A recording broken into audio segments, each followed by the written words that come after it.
விஜய், சித்ரா அவர்களோட மரணம் அதிகமாக பேசப்பட்ட ஒரு மரணமா தமிழ் சினிமால பார்க்கப்பட்டது. முக்கியமா அவங்க தற்கொலை செஞ்சு கொண்டாங்களா? இல்ல கொலை செஞ்சுட்டாங்களா?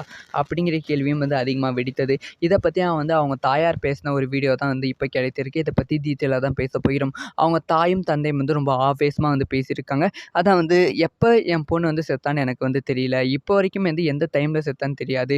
என் பொண்ணு இறந்ததுக்கு அப்புறமா அவங்க கூட இருந்த அவங்களோட கணவர் டைரக்ட்டா போலீஸ்க்கு கால் பண்ணியிருக்காங்க. அதுக்கப்புறமா அவங்க அப்பா, அம்மாக்கு கால் பண்ணி சொல்லியிருக்காங்க. எனக்கு ஒரு 4 மணி நேரம், 5 மணி நேரம் கேப் கழிச்சு தான் சொல்லியிருக்காங்க. அவ்வளோ நேரம் கேப் கழிச்சு ஒரு தாய், தந்தைக்கு சொல்ல வேண்டிய அவசியம் என்ன? ஏன் இறந்த உடனே எனக்கு சொல்லியிருக்கணும் இல்லையா? ஏன் சொல்லல? அப்படிங்கிற கேள்வி கேட்டிருக்காங்க.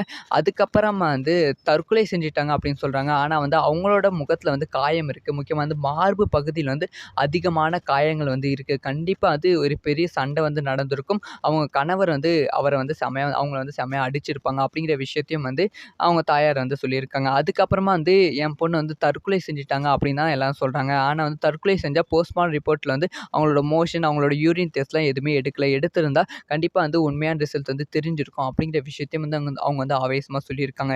இதுக்கான விசாரணை நடக்க வேண்டும் அப்படின்னும் சொல்லியிருக்காங்க. இத பத்தி உங்களோட ஒப்பீனியன் என்ன?